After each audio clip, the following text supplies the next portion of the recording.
A lot of times I'll shut that door and just look at it. Its message is to try something, and if it fails, try something else. The biggest thing above all, try something. This has been on the back of Jim Ward's door since he became Letcher County's judge executive almost a decade ago. But you can't just give up. That's the thing. You just can't give up. His county is struggling financially. It's really going to be some real tough decisions that nobody's going to want to make, but it will be a have to make.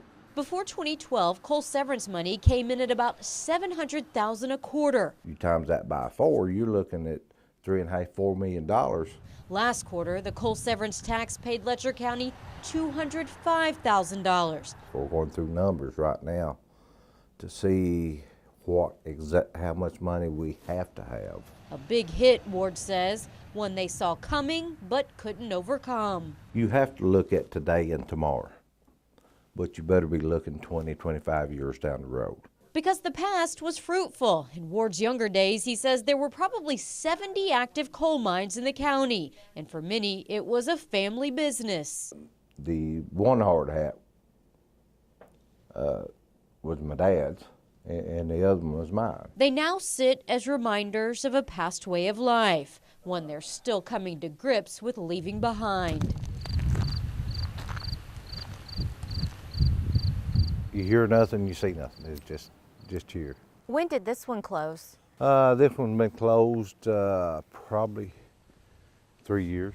This was one of the biggest plants in the area. There were about 50 people who worked here, and that number multiplied throughout the county. You know, come down the road, we just come down, you'd probably make 20, 25 trucks.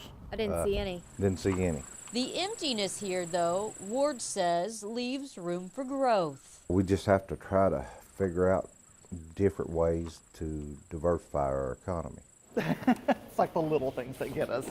Brad Shepard just opened Heritage Kitchen on Main Street. Which one's the slick paper? There you go. I think that's the thermal. He has 8 employees. You can't depend on one thing. We've depended on one thing for too long. And says the talk in his restaurant isn't sadness, But they'd also like to place an order for pickup when they're done, okay? but quite the opposite. All of the answers aren't there yet. It feels different. And there's some optimism, like, you know, we're going to find a way. Trying to diversify our economies and see what works, what doesn't work. We're going to recruit new jobs in it. That's what we have to look at. Ward says they need the next governor's help. Our key phrase this year is don't give up. They need ideas to grow their economy when overgrown coal mines are hard to look past. That's what we got to realize. That, you know, there's always a way to figure out how to do something. The biggest thing above all, try something.